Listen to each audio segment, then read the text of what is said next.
Welcome to the XY Advisor Podcast, a global community of financial advisors sharing and learning with one another to drive the positive evolution of financial advice. To get involved, go to xyadvisor.com or simply download the XY Advisor app.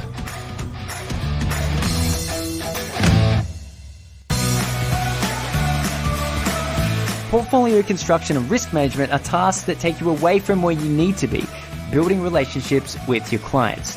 Aberdeen Standard Investments can support you by creating bespoke investment solutions. Outsourcing portfolio and risk management creates efficiencies, enabling you to focus on fulfilling the ambitions of both your clients and your business. This podcast has been prepared with care based on sources believed to be reliable, and all opinions expressed are honestly held at the applicable date. However, it is general information only, and we accept no liability for any errors or omissions. It's been prepared without taking into account the particular objectives, financial situation, or needs of any investor. Investing involves risk, including the risk of losing capital. It's important that before acting, investors should consider their own circumstances, objectives, and financial situation, the information's appropriateness to them, and consult financial and tax advisors. Investors should consider the PDS available at aberdeenstandard.com before making an investment decision. Products issued by Aberdeen Standard Investments Australia Limited, ABN 5900212334, AFSL number 204263.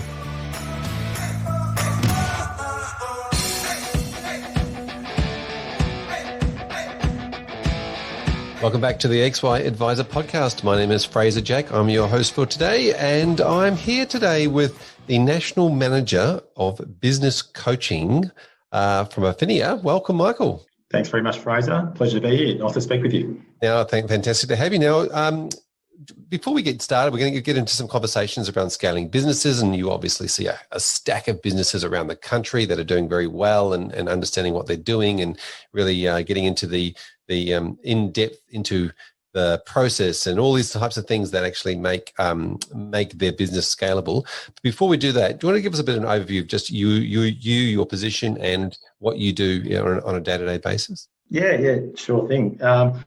So, look, I've been with Affinia for around about 6 years now, and I run our business coaching team. So we have a team of 4 business coaches that support our advisors. We're a national licensee, so we have advisors in most states around the country. And the support that we provide really focuses around business planning and helping our advice businesses become more successful. And success means different things to every separate business. And we have firms that range from having nearly 20 advisors through to single advisor firms. So every one of those business, also depending on where they are in their business journey, has a vastly different set of business goals. So we work very closely with our advisors to help identify what those goals are and then hopefully help them achieve them. And we do that through a whole range of things. I mean, across the licensee, we do offer a high level of support through, obviously, the business coaching service. We've got advice coaching, technical support and training and that sort of stuff. But in terms of what we do, most of it is focused around the business planning space, which we're doing right now. We've got a digital business planning tool that we're running all of our advisors through. And out of that will always come a large number of business objectives that we can help them achieve over the course of the year and progress that through into longer term planning as well. Well, fantastic. It sounds like you've got your work cut out for you. Now, you and I always geek out on the conversation around client experience or client user journey or whatever the terms we want to call it at the time. We tend to talk a lot about how, and I suppose this is what you're working with your advisors on a lot as well, around the actual micro moments that take place in or throughout the client's journey or experience with that advisor, and you sort of break it into separate sections, and we talk about the before the client gets advice all the way through to becoming a loyal, ongoing relationship client. I thought we might break down those sections. So, do you want to just give us a bit of an overview of what that looks like, and then we'll go into each one individually? Yeah, absolutely. And I know we've had plenty of conversations around this, and I think my focus, if I just take a step back just slightly on the client experience and this whole client journey, my focus really ramped up a few years ago when I was incredibly fortunate to jump on a study tour over to New York with a bunch of great advisors that was run by NetWealth. And we were able to sit through sessions that were held by some of America's leading financial advisors, asset managers and so on. And there was one guy in particular, a gentleman by the name of Joe Duran, who ran a very, very large financial planning firm. And his main focus was around the client experience. His quote was that 100% of your future profitability is going to come down to your client experience as you're speaking to the advisors in the room. And he went a bit further. He said, essentially, pretty much all of your clients can obtain the services and products that you're recommending or selling online, either at little or next to no cost or for free, essentially. So if you're not focusing 100% on that client experience process, there's less and less reason for clients to see you as a financial advisor, pay you a fee when they can go online and get the same products essentially for free. Now, when Joe Duran speaks, I mean, his business was called United Capital. I think we all need to listen because he sold his business in the last couple of years and he sold it for $750 million. So the man does know what he's talking about and he's one of the most engaging speakers that you'll ever come across. So if you ever do get the opportunity to listen to Joe, I would certainly recommend that you take it. And for any of the listeners out there that obviously you're all podcast fans, you've probably heard of Michael Kitces as well. Michael Kitces interviewed Joe Duran on episode 100 of his podcast. And Joe really articulates his whole proposition very well during that podcast. So I would definitely recommend everyone jumps on and has a good listen at that one. Yeah, that's a very good episode, that one. It was a long episode, one of Michael's longer episodes. And I think they're all long episodes, aren't they? Yeah, but it's a really interesting one because Joe is very much taps into the emotional part of the conversation. And Michael's a very technical type of person, so it was very interesting to see them to talk about things, and often, they're sort of coming at things from a very different angle. So good episode. They were, and so Joe, as you touched on in your question, he articulated that the client experience really starts from the moment that your client is thinking that they need your product or service, and this is for any purchase. It could be if you're wanting to purchase a coffee or a T-shirt, for example, but obviously we're talking about financial planning. Through to them being a loyal, ongoing, fee-paying client. So that journey can stretch out for quite a while, and hopefully almost over the lifetime of the client, once you've got a client on board who becomes a loyal client through your ongoing service. And there's a great framework. I mean, I love a framework. I think it makes it so much easier to design a process when you do have a framework to work through. And there is a framework that a lot of the bigger marketing firms and marketing teams will use when they're looking to market and develop products and services, and that is called the client journey or the buyer's journey framework.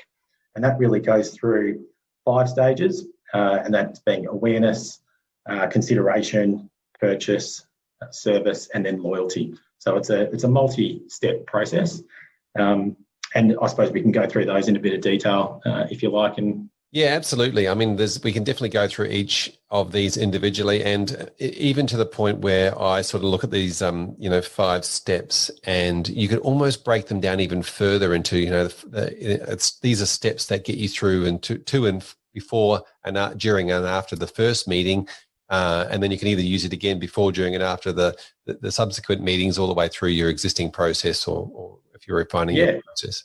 Yeah, absolutely. Yeah, so I think the first stage really is that awareness piece where the client becomes aware that they've got a problem that needs solving. And normally when it comes to financial planning, it's because that client has had some sort of trigger event. Now, it might be a health event that's made them think about insurance solutions, for example, or they've had a family member that's had a health event that may have had a successful claim and payout, and now that they're aware that maybe their financial position is a little vulnerable because they don't have any insurance. It might be that they've had a child, or they want to save for a home, or retirement's approaching and they've never seen a financial advisor. So this is that awareness stage where they know that they need to see an advisor, but they're not quite sure where to go and where to look. And this is really where you can create an advantage for your firm through marketing strategies such as content marketing and utilising the effectiveness and the power of blogs, of social media advertising, of live events. I know a lot of firms do very, very well, and a lot of their success is based around educational seminars, educating the broader public and then bringing clients into their business who are now made aware of the services that they offer and of the needs that they have that they may not have known that they had before. Yeah, this is a really interesting point, and I've heard people say before that the client needs to know they're sick and know that you're the doctor for two definite things to become aware that they can then contact you. But there's a whole lot of little micro decisions that happen in a client's head that then on their journey towards actually reaching out towards a financial planner, and that could be thinking they might need something, but then having voices in their head that say, oh, they haven't got enough money, or they need to overcome a whole lot of small hurdles along the way. It's not just and you're right, it could be a trigger event. It could just be a health issue or something that is a major trigger. But generally speaking, there is a whole lot of small triggers, a little bit of branding, a little bit of what you do, a little bit of your philosophy, getting to know who you are as an advisor before they even make that decision to pick up the phone or to send you an email. Yeah, absolutely. And I think that's really where the power of blogging, and it might even be podcasting, for example, which is a brilliant tool, as you well know, yes, to get your message out there to the broader public. And when you talk about all those micro decisions, this is really where having your client value proposition and being able to clearly articulate the value that you provide to your ideal type of client comes into play. Because you might have, let's say you deal with younger accumulators that may have started a family.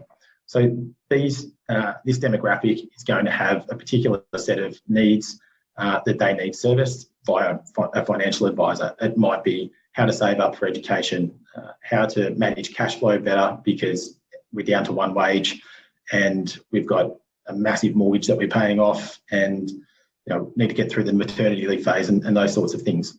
Might be thinking more longer term around structuring your superannuation so that you can maximise compound returns over the next 30 years and retire the right way. So whatever the pressing needs are for those particular clients, that should really form the basis or the crux of what you're projecting out for your business in terms of your content marketing strategy with your blogs and with your advertising and your events. And blogs can be video blogs, written blogs, and all the rest of it. Because when these clients are aware that they've got these problems, what are they going to be doing? They're going to be jumping online. They're going to be asking family and friends where they can get the service that they need to cover off on these needs. If you're projecting out there that you service these types of clients, then they're more likely to be attracted to your firm. And then you're dealing with the right type of client and your ideal client more frequently. This seems to be like a lot of the successful businesses I see these days are doing this very, very well. They're letting their target market know exactly how they help other people like them, rather than just sitting back on the sort of more of the old or traditional school, the old school ways of just hoping your referral sources will refer you, the accountant, whatever it absolutely. might be. Yeah, and good point you made there around referral sources. So I think a good thing that most advisors can do in this space as well is actually educate their referral sources more deeply around the type of services and the value that they provide their clients. A really good way that I've heard it numerous times in the past, I don't know how frequently it's actually done, but if you, for example, have an accountant that's a great referral partner, or you want them to be a great referral partner, because most referral partnerships probably don't quite produce as fruitfully as what most advisors would like. I mean, why wouldn't you consider offering your services to that accountant and their client-facing staff basically for free or at cost, so that these client-facing staff and the accountant can actually walk through your process. They become very confident in your process. They understand the value that you can provide. And then they'll be far more likely to refer their clients to you because they've got so much more comfort around it. And I think further to that, try and control the messaging a little bit with your referral partners. Don't leave it up to the referral partner to refer you in the words that they think are most appropriate. They might refer you as the insurance guy or whatever it might be, but perhaps you want to give them some wording that more appropriately represents your brand and the value that you can provide, and talk up your services a little bit. For example, why don't you go and see Fraser? I've got all my insurances with him. He's looked after my superannuation. We're really comfortable with what he's done. Most of my great clients go and see Fraser as a financial advisor, and I know that he can help you with your cash flow problems that you're suffering at the moment. I mean, that is a much more powerful referral sort of technique than go and see the insurance guy, for example. Yeah, couldn't agree more. Except for the fact that you can't refer him to Fraser because he's not currently a licensed financial planner. So don't. There's plenty of that in the commentary at the moment with regard to who is and who isn't on the far. But there must be a Fraser on the far. Yeah. So that's pretty much all of the awareness stuff that goes on, and the next step is sort of consideration. How does this work? Well, the consideration phase is after the client has been made aware. Now what they're doing is looking for 2 or 3 providers that might be able to service their needs. So essentially this is where they're doing their research. Now, where are you going to do your research? Obviously, most people these days will jump online. And when they jump online, they're probably doing it on their mobile phone or on their tablet. So what this really speaks to is having some very good up-to-date content on your website. And getting a lot of the basics in terms of your website content right. So making sure that it's structured correctly, that it's mobile friendly. It's really important that you've got up-to-date images, ideally of yourself and your team on your website, so that your clients can actually start to go down that process of knowing, liking and trusting you as the advisor and someone that they would be happy to engage with. So the website plays a really big part in this, because we know that the majority of people, when they're doing their research, even when they get referred by a trusted referrer, will jump onto your website to do further research and to check you out. Yeah, so this is a really as far as your value proposition is concerned as well, right? So knowing exactly who you're serving, how you're serving them well, then explaining what your process is, because I think Joe mentioned in his podcast the very first thing to do is really just to triage what is that person coming in for. Is there a gaping injury that they have that needs to be fixed before really going into this is our process, this is how we roll, this is, we look at clients' values and goals and dreams and aspirations, and this is blah, blah, blah. And then really presenting yourself or your business as this is the way we help our clients. Would you like to be involved in that? Absolutely. And the best way to do that is through, I think, video explainers and video content on your website. I mean, video these days is so easy to produce. Essentially, you can produce a very high quality video that you can put on your website just on your mobile phone. And I suppose we all know that these days. We've been to 1,000 PD days and conferences where the power of video has been explained. But I think in this stage of the client journey, when a client is considering whether or not they're going to make that next step and engage with you, this is where it really comes into play and becomes a really powerful tool. Yeah, so all the content, whether it's visual, whether it's podcasts, things like that you can put on your website, and educational content, so that your clients can trust you much quicker than they otherwise would, then this is where it comes into play. Yeah, this is where sales into the conversation, because if you're just only seeing one person and explaining what you do and how you do it, then obviously that's going to take a lot of time. If you've got those videos on your website, then people are watching them. You really want the client or the new potential client to walk into the office, almost have made the decision that, I resonate with everything you say, you're the one I want to choose, all those sorts of things before you even meet them, don't you? Yeah, absolutely. And I mean, developing that content doesn't necessarily have to take a lot of time and effort and be that harder task either. You can often do it when you're communicating with your existing clients, and that could be utilised for attracting new clients as well. One of the things that we often recommend to our advisors is that when you're receiving queries from your clients, and if you receive the same query more than once, the best thing that you can do is publish that response in the form of either a blog article or a video library, and then you start building up this large library of content that can be used, for the dual purpose of educating your existing client base, potentially attracting new clients that are of the same ilk as your existing client base, and that helps with your management of your onboarding process, because you're getting similar clients coming through, so that you can really hand on heart tell these clients that you're an expert at delivering advice for someone within their particular demographic. But the other thing with the website is you've actually got to make it really easy for clients to be able to contact you. There's a lot of talk around removing friction in the advice process, and we know that the advice process is extremely lengthy.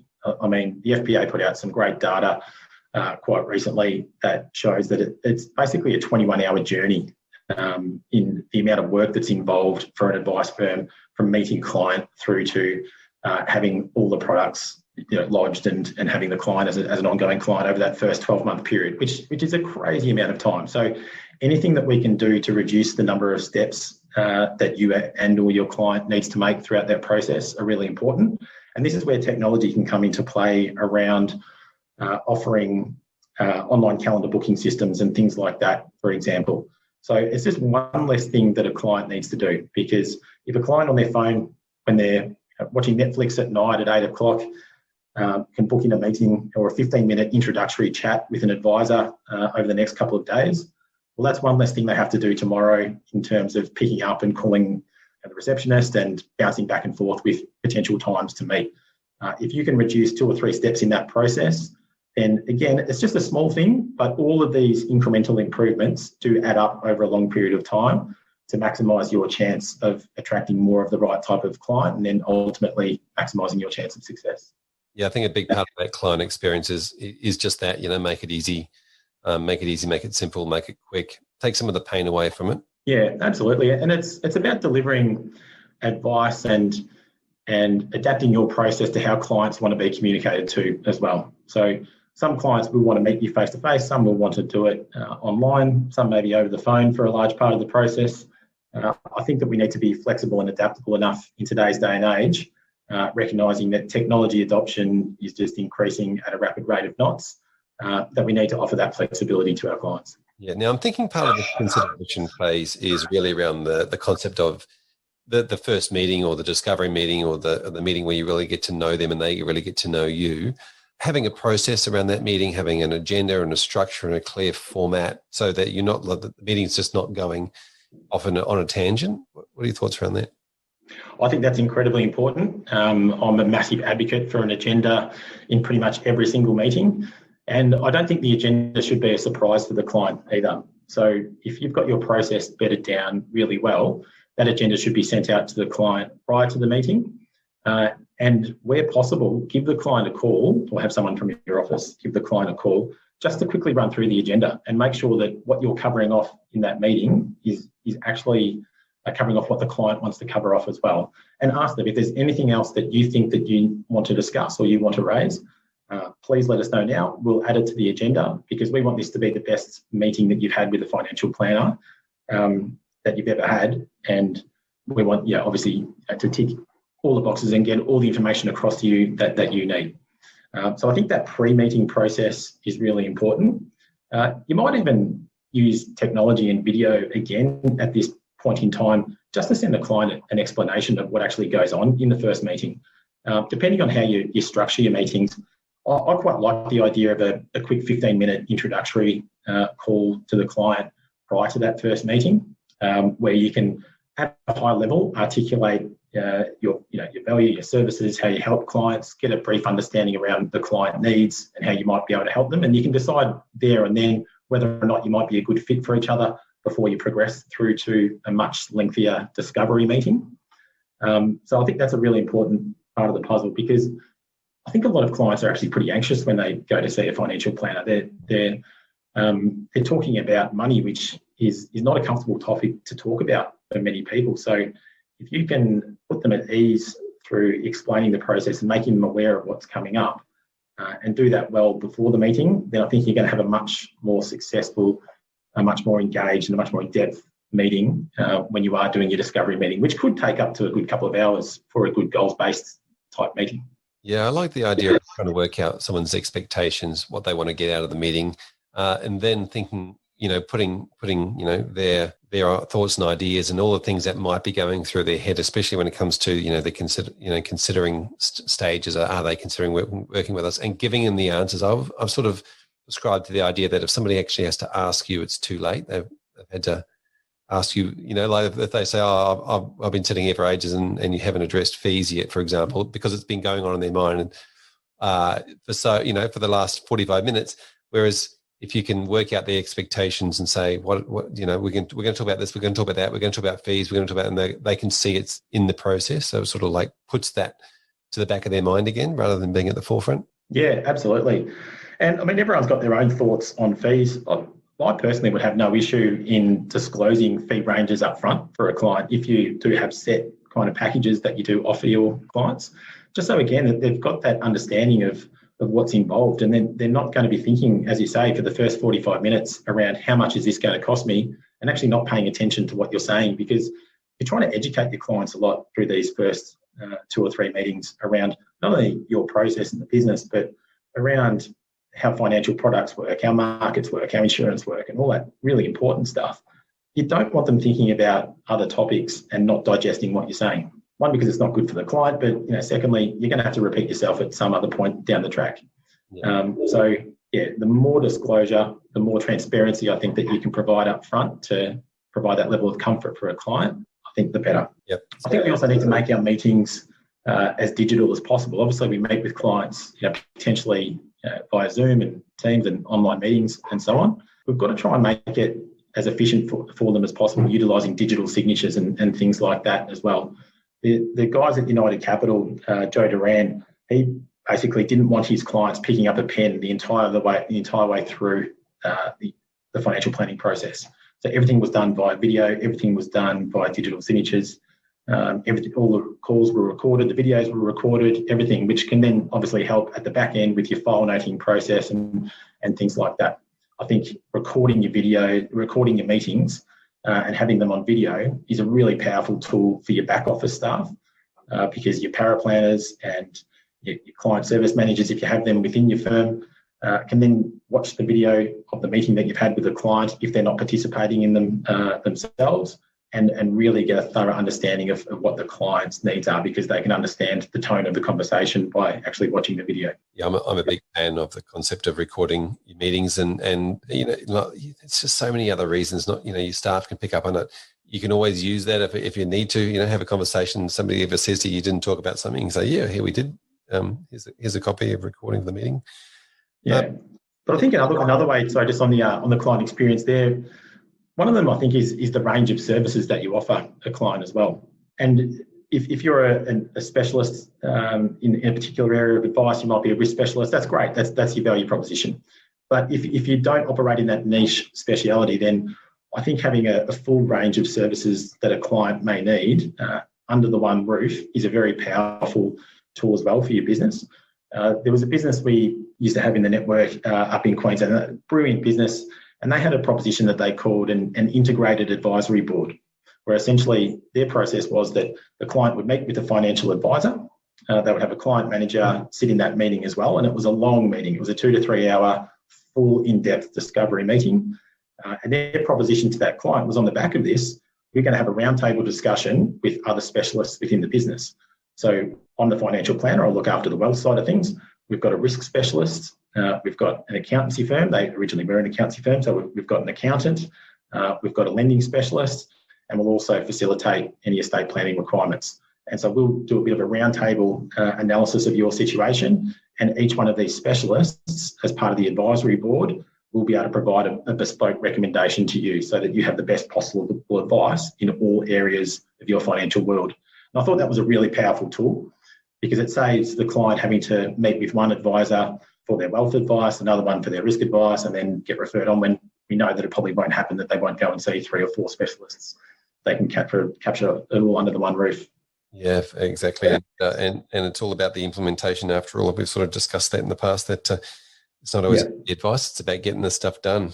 So I guess the next part, after we've been through the client's journey of getting initial advice and going through that and implementing things, is around the concept of, what's the ongoing service going to be? Yeah, absolutely. And look, we know that when you're building a business, it's far more difficult to attract a client than necessarily to retain a client. So this is really where that client retention piece comes in, and being able to offer that enduring value to a client. And in order to do so, that comes on to your ongoing advice process, and I guess the level of service that you can provide your client throughout that period, which may be hopefully for 10, 20, 30 years, because we do want to have long-term ongoing relationships with our clients. And I think that service piece starts pretty early on in the equation. After the client's met with you, they've decided to engage, you've implemented all the product solutions, if there are product solutions, and the strategies that are involved. What we don't want is the client to have any unanswered questions or potentially any buyer's remorse. So I'm a massive advocate of jumping in and after about 90 days, it could be 60 days, but having that 90-day check-in call with the client just to cover off any questions that they may have after the purchase process, just to make sure that they're comfortable and they don't have any ongoing and lingering worries that may affect that ongoing relationship. Yeah, this is a really interesting. I find there's a lot of different ways that this can go. Obviously, there was a lot of conversation and topical around the idea of 12-month service agreements from both a legislation point of view and what you're going to provide for that client and getting the client to sort of renew their interest every 12 months sort of thing. But just in that side of service, I also find interesting that service is is a thing that often we as consumers expect.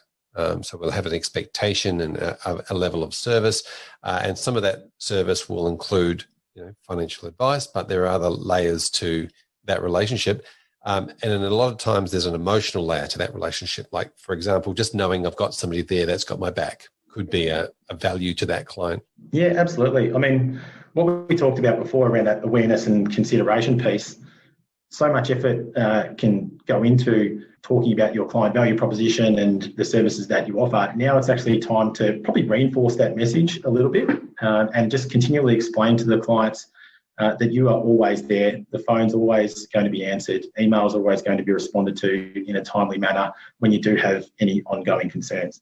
Because we know that essentially the value in a financial plan is not necessarily just in constructing the plan, but it's amending the plan as well to life's changing circumstances. Because literally the moment that a client walks out the door and you've got your SOA all signed off, we know that markets aren't going to do what they think that we think they're going to do. I mean, if anyone that had a plan at this time last year, it went completely out the window as soon as the markets capitulated and then bounced back due to COVID. You might have been impacted with your job, or your industry might have gone under like many had with COVID over the last 12 months, in which case, again, the plan has gone completely out the window.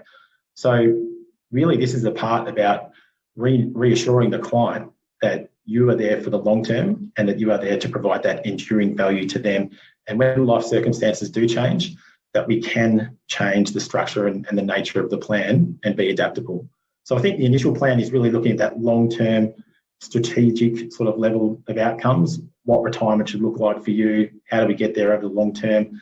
But along the way, we need to make some tactical changes because markets are either going to go better or worse than what we forecast in the plan. So each year, let's start thinking about tweaking the plan, whether it's levels of contributions, whether it's the level of insurance that you have, obviously year in, year out.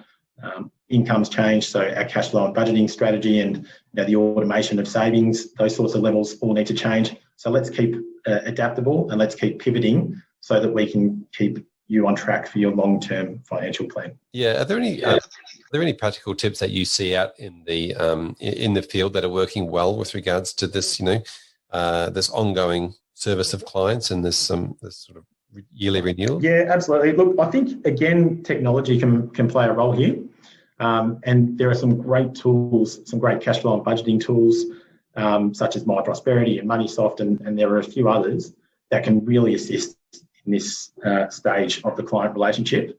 And essentially, I think those tools are invaluable for a client to have essentially, what's essentially like a white labeled, app for your business in their pocket at all times that they can instantaneously check their complete financial position. They feel connected to your business and you can communicate and engage via that platform on a regular basis as well. I think tools like that are very, very important to maintain this level of service and retain your clients. But as well as that, there's that ongoing education piece. This is where I think communication to your client base plays a huge role. Business Health over the years have put out a number of reports. I love the work that those guys do. And some of the statistics that they put out around the increased profitability of firms that communicate 10 times or more per year with their clients, some of the figures are quite staggering. They're in the order of 250% more profitable, firms that communicate 10 times or more than those that don't. So here's where your ongoing communication strategy to clients really comes into play. So I think that's as important as ever. And again, reflecting on, I guess, the last 12 months with COVID and, the oscillating markets that just went absolutely crazy, what a better time to communicate to clients around the value of advice and the value of long-term thinking and of sticking to the plan so that your client doesn't get nervy and then dive out of the markets at the worst possible time.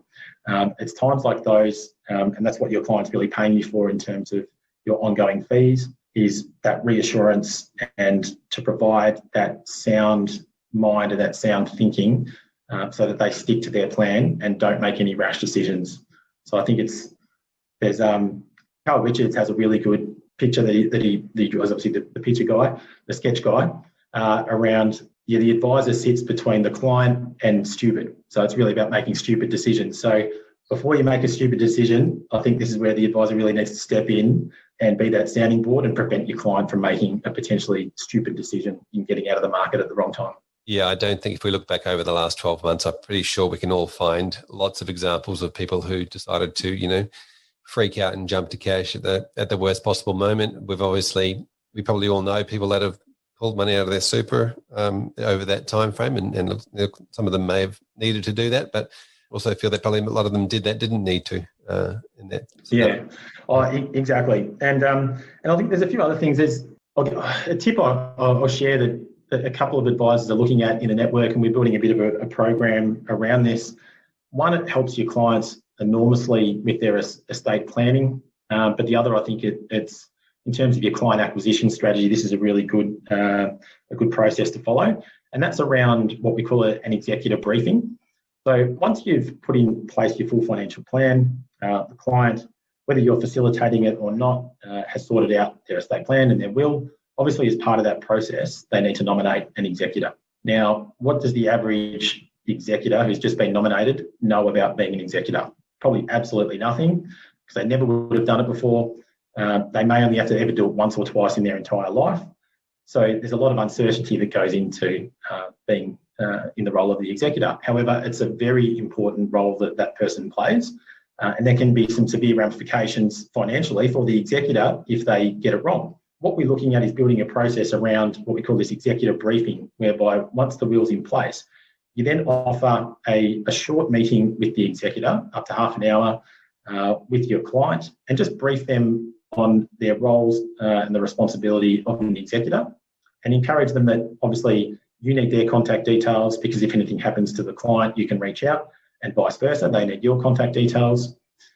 You can put together a nice little information pack, put a little kit together, spend a little bit of money on a nice folder down at Officeworks, hand that to the executor. And the beauty about that is the executor is probably a similar type of person to your client. They're probably a relative or a very, very close friend. That's typically how who would be nominated as an executor. So one of our advisors used to do this, and he said that his best run was 6 out of 6 of these executive briefings. He walked away with the executor as a client because it's most likely that executor doesn't have an advisor, given only around 20% of Australians do see a financial advisor. And I think it would be odds on that if they do have an advisor, their advisor doesn't go to that length of service in providing that broader sort of briefing piece to the executor. So I think that's a no-cost, essentially, process that you can follow to help acquire more of the right type of clients, and your existing client will love you, and hopefully that executor does as well. Yeah, great tip. Thank you. Now, this also brings us to the concept of what's going on in the client's mind around the final step, which is loyalty. To me, like, service is what you're doing, and then loyalty is from the client's point of view of what they're bringing to the table or what they're going to do ongoing for you. Yeah, absolutely. And I think this is the part where clients become advocates of your business. So you've been able to deliver on your promise. You've been able to provide that high level of service for a number of years. And then your best referrers will be those long-term clients that really do see the value that you can provide and have experienced that value as well, because they can share their successes and their stories with their friends and family. And anytime they're asked for who their friend or family member needs to see a financial planner, then who are they going to recommend? Of course, they'll recommend yourself. But it's important for clients that have been with you for a number of years to continue to add value, and you need to think about that enduring value piece.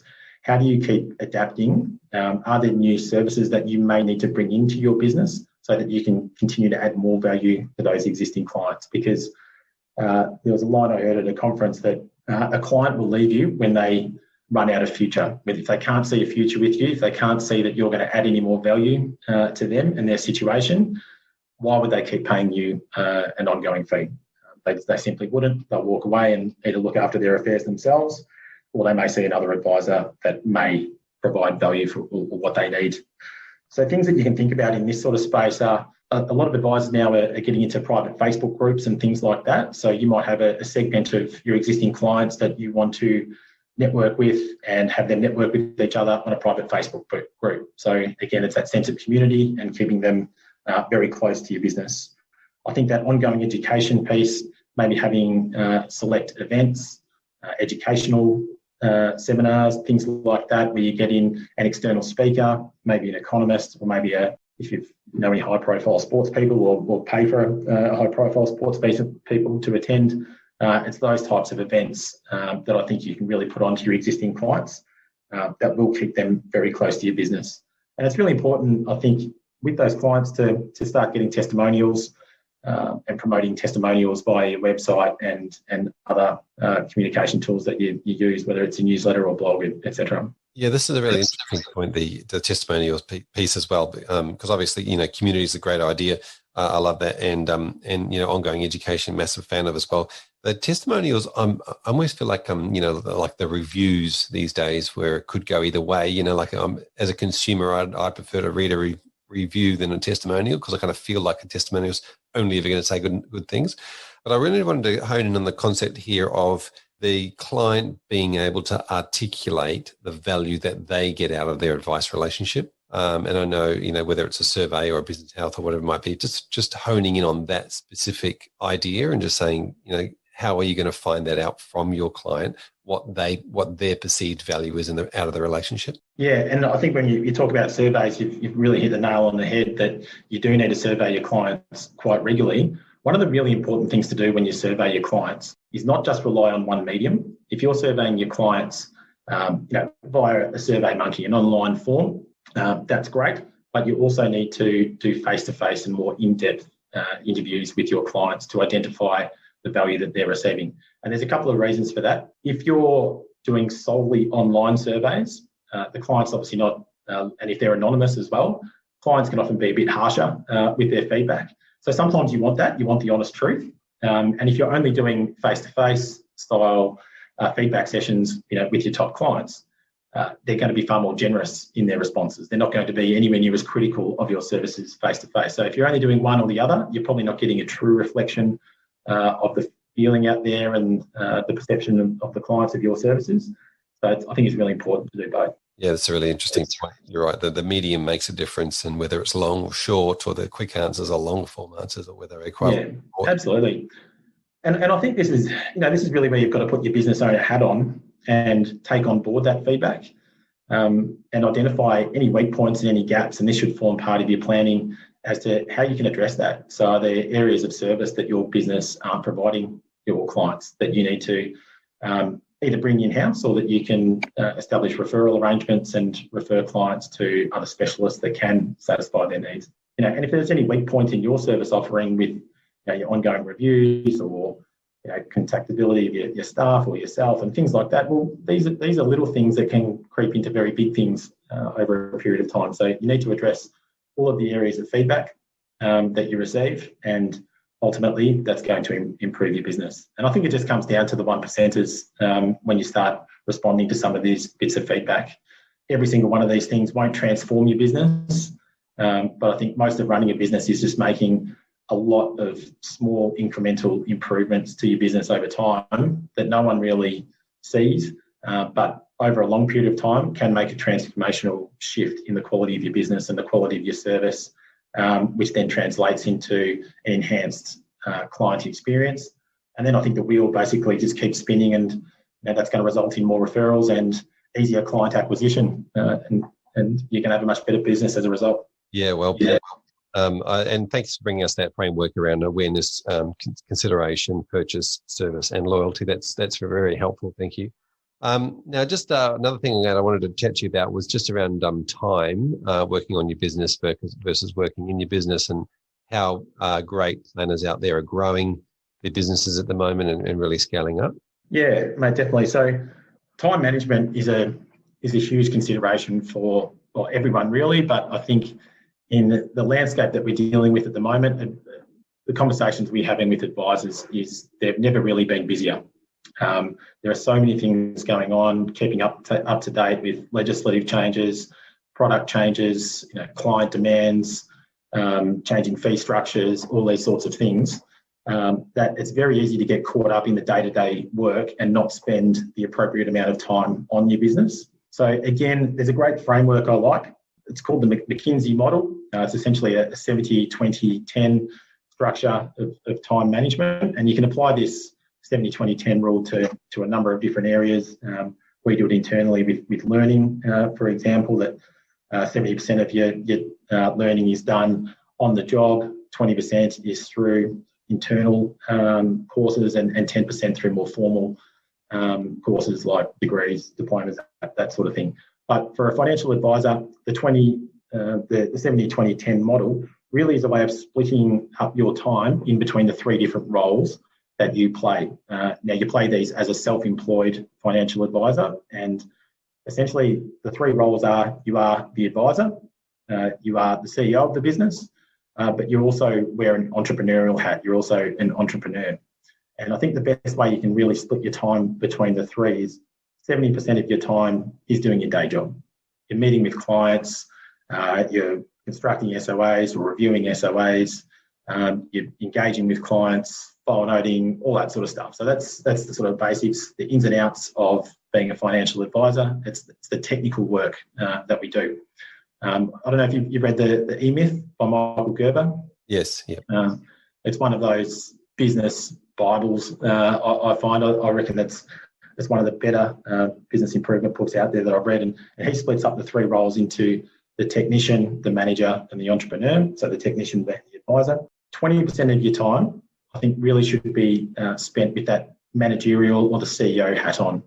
And that is really when you're having a look at the broader aspects of your business. And this is where we start to work on the business.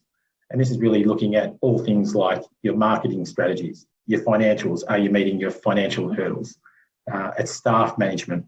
It's looking at the technology suite that you have within your business. And is your technology meeting your needs and your clients' needs, or do you need to tweak it? It's looking at compliance issues and things like that. So it's the broader running of the business, and really this is where the business planning side fits in. So we're doing a lot of business planning at this point of time with our advisors. This is really all the stuff that we are covering now with the business planning with our corporates really fits under that CEO space. And 20% of your time, it might sound like a bit, it's roughly a day a week. But if you average that out over a month, it's roughly sort of 4 days per month. But I think for those businesses that do continually improve, that do have that long-term strategic view and that will be more successful down the track, you do need to spend some quality time working on your business, not just being caught up in the day-to-day work that we do as an advisor.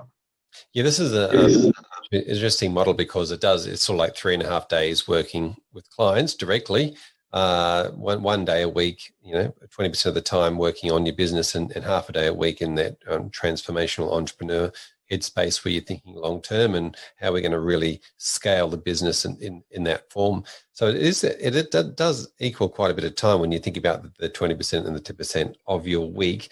But it'd be really interesting to go back and look at, I guess, your diary over the last, little bit of time and say, is that what my diary reflects? Oh, absolutely. And I hadn't quite touched on that 10%, but yeah, thanks for raising that in terms of the entrepreneurial time.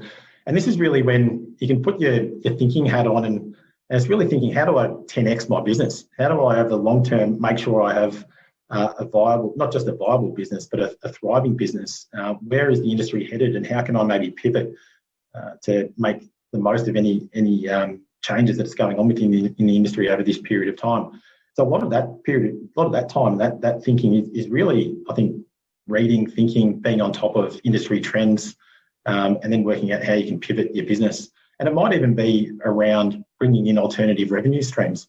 There's some really good coaching firms, one that I've attended a couple of sessions, and essentially what they do is each quarter take their business owner clients away. And each quarter, the aim for this offsite is to come up with another revenue stream that's going to generate $10,000 a month in new revenue.